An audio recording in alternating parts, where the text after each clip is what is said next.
What's going on, guys? Coming back at you with a brand new video, and today we're going to be looking over The Truth by Salomondrin.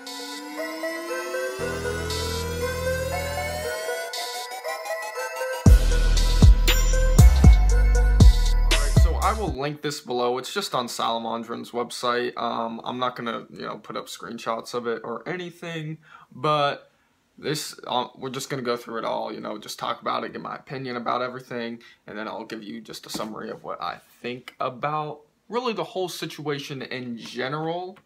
And alright, so he starts off, before we start, let me ask you a few questions, and he goes on saying, how would you feel if people were trying to personally benefit from your passion and something you created, and if they were trying to screw your own people over, like his people, if these people were trying to screw his people over.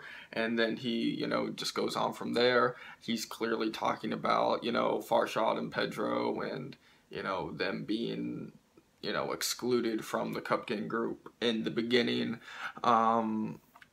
And then he starts off with, why am I writing this? And he's like, oh, some kid in Ohio, he probably made a video about the situation too, about how Sal took 3 guys to court. And when he says 3 guys, he's talking about Junior, the Golden Jew, and effspot, I believe. I don't know. Yeah, he goes through all that, and then he talks about a bunch of other stuff. And this is actually a pretty long little slideshow we have here. He makes some really interesting points, and it's a good setup of information. The really interesting thing is that really contradicts a lot of the stuff that we've been told and other stuff, is that he took all the money from Cupgang. But in this article right here, he says that he left Cupgang with $200,000 in their bank. That's what it seems like from here. And he really didn't take too much money from it. Another thing on this page is he gives effspot, Junior, and the Golden Jew nicknames: the Stop Guy, the Freshest Poo, and the Silver Poo, and he kind of changes those and changes it to shit and all that. I really don't condone that, name calling and all, stepping to a childish level on that note, but whatever, he feels wronged by these gentlemen. He talks about that, and then he goes on to talk about the hats, the 730S hats. When those came out, I was a little confused too. Like, Salomondrin just left the group. Why are you selling a hat called 730S and, doing that? And he, throughout this whole article, he refers to it, and he seems pretty upset over that fact that they sold a hat with 730S on it and called it the 730S and all that, which they made like $9,000 from, selling it for $45.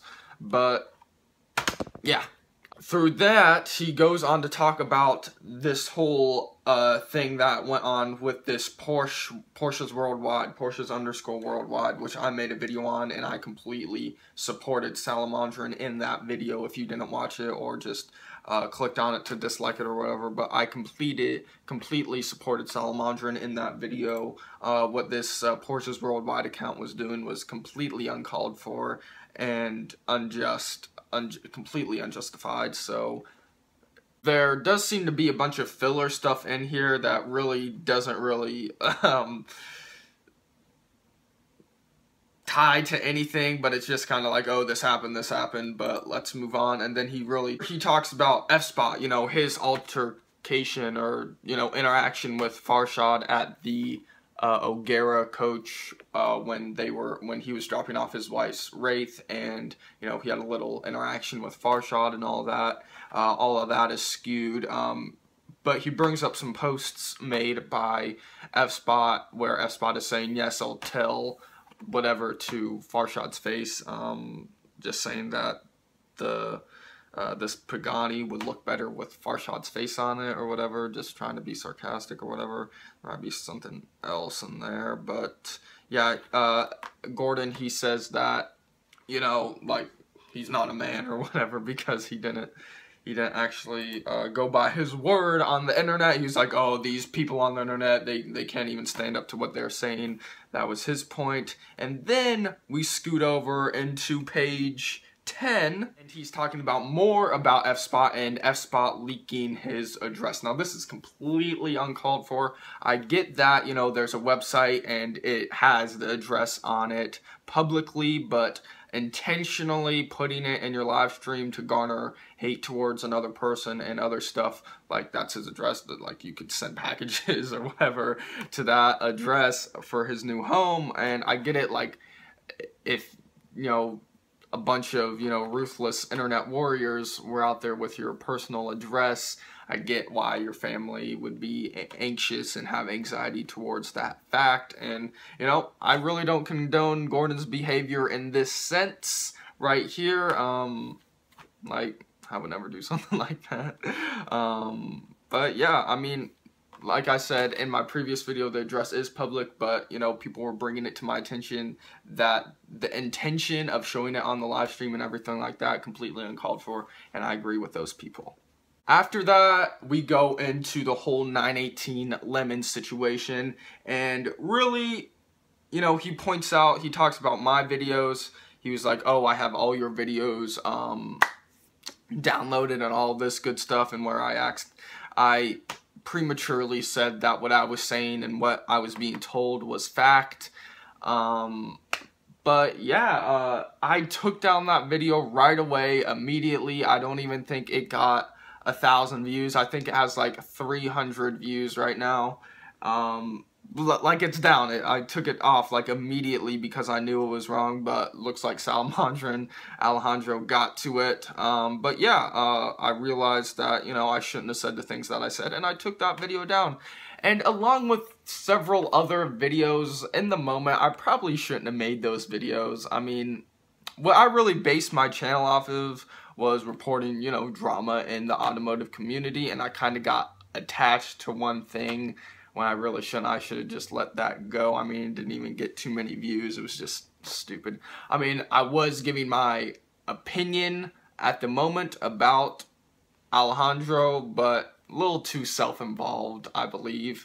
But yeah, from this whole lemon thing, you know, I took down my video, but he goes on to talk about Juicy with his annoying nicknames that they gave them, and he lists a bunch of Instagram chats with other people, between Juicy and another person, talking about, you know, the 918 being a lemon because, you know, of the reported battery issues, and that, you know, Alejandro didn't drive it too much and all that stuff. And he talks about the whole 911R thing, that there was speculation that he might have gotten it for free or something like that, and he can't sell it or else be out of the VIP program and other things like that. And that's pretty much it on the whole lemon 918 subject, which, you know, all this stuff that happened, he claims that it made it a pain in his ass to get rid of the car, and I can see how, you know, all that happened. But my video, I took it down. It only got like 300 views.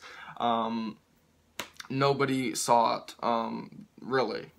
So yeah, but I don't know why he really has to bring me up twice in that sense. I mean, I'm already getting a lot of hate right now, even on my Instagram, which I usually try to keep separate with my posts from, you know, the whole drama and all that, just keep that. But, you know, whatever, I did say some things, so I see why he's putting me in there.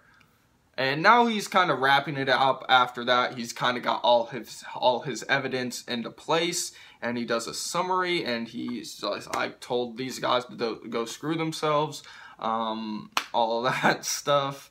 And he talks about, you know, the website traffic and how after he left, it dropped off immediately, and then they sold their 720S hat, which, again, he seems really upset about that.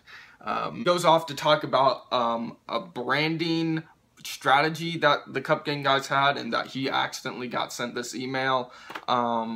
and it just talks about, you know, other YouTubers representing the brand and their strategy and what they want them to say. You know, I really don't have a problem with what they have in here, you know, just telling them what to do, sending them packages and stuff like that. You know, that's what you do with a brand. If you want it to get out there more, sending your clothes to other YouTubers and stuff like that. He says for SVIP, he doesn't have a plan like that in tail or anything like that. He just goes with it.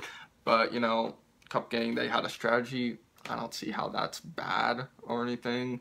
If you have a strategy, you have a strategy. If you don't, you don't. Whatever. But one of the big things that really gets me pissed off is, you know, this right here. It's actually me being pissed off towards the other Cupgang guys, if this information is true, because I'm just taking everything here with a grain of salt. You know, I'm gonna start taking everything that I hear with a grain of salt right now, because sometimes I get a little too attached to information and I kind of blow it out of proportion. But yeah, he talks about how, you know, the guys over at Cupgang didn't really want Pedro and Farshad to be wearing the Cupgang clothes in the video or being in the videos at all, and that they weren't really part of the group. That's kind of what he's saying right here. And, you know, that's kind of screwed up. I mean, they were just representing the brand. I mean, there were only a handful of videos where they were in there wearing the merch. Doesn't seem like that should cause any problems of them representing the brand or anything. I mean, they were representing the brand and selling t-shirts that way, but, you know, that's pretty much it. So in summary, you know, very well set up documents, but altogether, you know, the whole, like, we've heard this a lot, like, the guys didn't make any money from Cupgang and that Sal took everything towards them. That's a big heavy hitter right here, where he says that they were left with $200,000 in the bank in profit, and that he really didn't take all too much that, and he seems really hung up and mad about the whole 720S hat thing. And I was really, I thought that was odd that they came out with that hat too, but, you know, I just went with it. I thought it was cool when I see the hats in public. Like, I've seen at least 3 of the 200 hats, Pittsburgh, Cars and Coffee, and a couple at my local Cars and Coffee.